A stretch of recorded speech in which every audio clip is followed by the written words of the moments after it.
Hello, I'm Edna Kane Williams, Executive Vice President and Chief Diversity Officer at AARP. The time you are investing today to take the course, Becoming a More Inclusive Volunteer, is critical to our overall success. At AARP, we are working to uplift the voices and experiences of all people.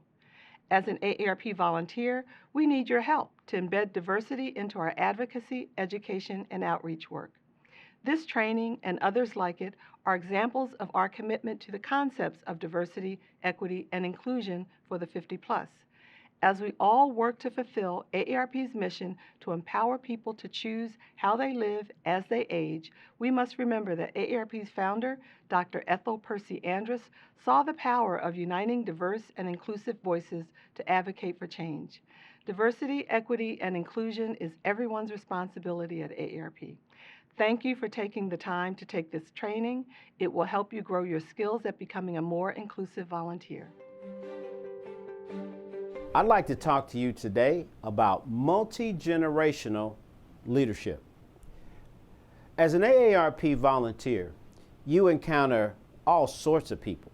In many cases, obviously, many of the people you work with will be those who are in that same AARP age range. We know that. But with the many things you do on behalf of AARP, you're dealing with people from all generations.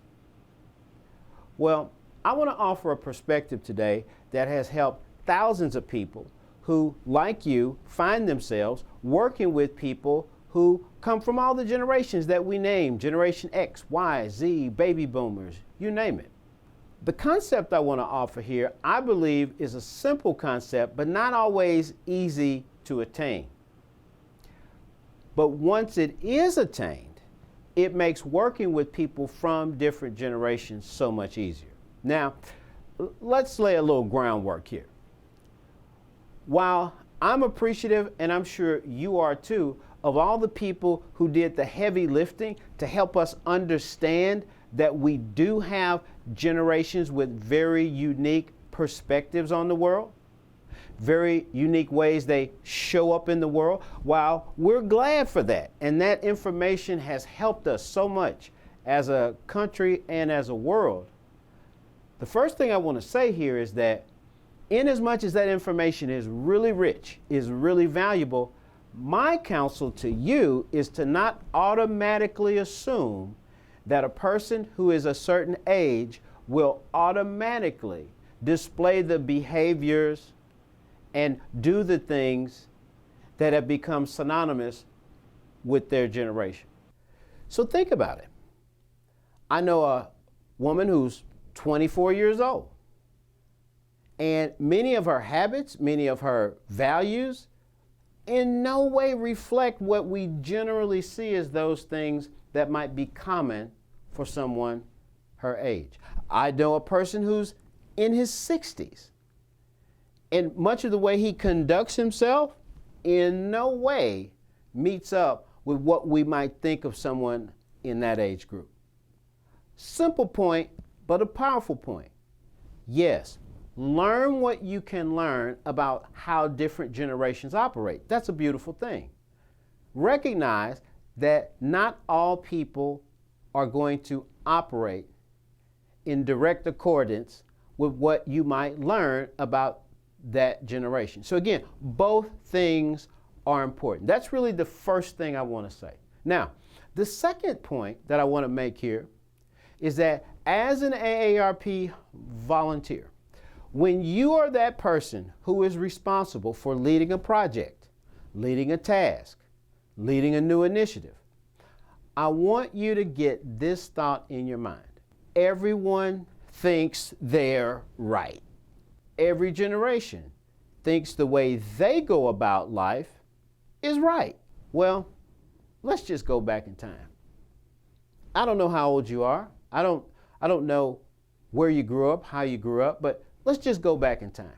I want you to go back in time 20 years from today, if you can do that. Think about 20 years ago. How did you dress? How did you wear your hair? What kinds of activities did you do for fun? I am going to guess that what you do today in those same categories might be a bit different. Along that same line, I want you to go back to your 16-year-old self. And I want you to think about your interactions with family members, friends, especially those 20 or 40 years older than you. Can you see where I'm going with this? See, I can remember when the afro was cool for some, and why are you wearing your hair like that for others? I remember when bell bottoms, I thought I was fly in my bell bottoms. And I know other people older than me who didn't think bell bottoms really were the right way to go. My point is, every generation has its turn being the new generation. Thereby, every generation has its turn experiencing someone maybe older or more experienced telling them what they like or don't like, value or don't value about the way they live, the way they conduct themselves. You see what I mean? Everybody thinks they're right. The central idea I want to share when it comes to leading people, I don't want you to focus on the generations. Wait a minute. What, DY? Yeah. In multi-generational leadership, I don't want you to focus on generations. Once again, do I want you to be knowledgeable? Yes. What I want you to focus on are the standards of success. Simply put, I believe the more you have generational diversity with any project you're working on, any task, or any AARP group at all, I think you ought to make the standards of excellence the focal point and the star of the show. What does that mean? When you think about your team, your volunteer network, there are certain things we do over and over again. We have meetings. Now we have virtual meetings. We have planning sessions. We have special events, right? Those things are going to go on and on and on and on as time goes on. But it's the how that I want you to focus on. And the how is where the standards come in. What will be our standard for conducting meetings? What will be our standard for communicating with the public? What will be our standard for dealing with some type of chaotic or traumatic thing that happens? You see, the reality is, while there are different generations, while different generations see the world differently, approach the world differently, you've got to determine for your volunteer team, while all that might be true outside us, what are we going to commit to as a team? You see where we're going? The standards become the priority. Not that I'm 27 and you're 52. Not that I'm a World War II person and you're an Iraq War person. No, it's what works best for this group to best represent AARP at this time. DY, I get that. Some of you are saying right now, DY, that makes total sense. I never thought of it like that. Well, here's the second part of that idea. How do you determine what the standards are? Remember now, you've got all these people, different backgrounds, different perspectives, different generations. Well, what might seem like the easiest thing to do would be to have some triumvirate group of leaders come together and sit in their car together and map out all the standards. That might seem like the easiest thing to do, and you know what? It probably is. But if you've been working with people as long as I have, you and I both know that that's probably what? A pathway to disaster. So what am I going to recommend? I'm going to recommend that you use this term that is not unique, but you get the system in the room. Meaning, you bring together as many volunteers as you can who are going to be regular, consistent partners in your AARP efforts. You bring as many of those volunteers together as possible, and you sit together and have the conversation to work out your core standards of excellence. This is where the different beliefs, views, perceptions, levels of experience will start to come out. Now, is this an easy process? Of course not. Of course not. One of the challenges with diversity is that diversity challenges us. because someone else sees it another way. Someone else does it another way. Someone else has succeeded with this at a greater level than you have, than I have. So yes, diversity challenges us. But the goal ought to be, as we talk it through, as we go back and forth, as we try to make our point, as we try to justify our point of view, as we listen long enough to understand someone else's point of view, what can we agree upon as the standards by which we will run our volunteer team?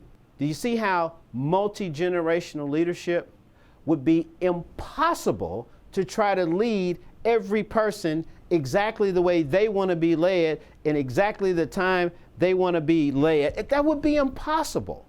My recommendation is to pull your volunteer team together and have 1 or 2 or 3, whatever number it takes, number of meetings to talk through how you do the most important things that you do. Thereby getting what? Input, advice, and perspective from every generation in the room. And then coming to what I call classic consensus. What do I mean by that? For me, classic consensus means we're going to agree to this in public and we're going to support it in private. If you've worked for any length of time, in any sector, nonprofit, corporate, government, education, religious sector, or if you've been an entrepreneur, you know that there's general consensus, which for me means we all agree when we're in the room together, but when we get off in our little cubby holes off by ourselves, we start shooting down what we just agreed to as a group. That's why I like to call it classic consensus. It's the public agreement, and when I leave this meeting, when I actually start walking this path out, doing the things that we said we would do, I stay true to where we had consensus. You see what I mean now when I say make the standards the star? Someone might say, well, DY, we've got 40 volunteers in our group, and over 90% of those volunteers are all in the same generational category. And I would say, that's cool, but remember what I said earlier, don't assume that just because someone is in a certain generational category that they are going to espouse all the things that are commonly known or commonly held for that group. Don't assume that. But even if they did, noticing and recognizing and valuing the fact that you have people from different generations, my advice is that I want to get everyone's input to build, to construct, and to formulate the way that we as a group ought to try to work with each other. Does that take more time? You bet it does. Does that take some serious effort? Of course it does. But guess what? You knew that when you signed up. You knew that when you signed up to be a volunteer with an organization as prominent, as powerful, and as effective as AARP, that you might not get your way all the time. But it's really not about that, is it?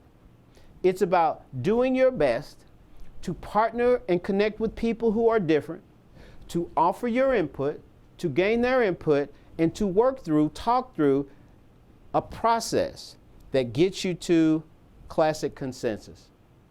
So that once again, regardless of your age group, how we agree to interact and engage, that becomes the priority.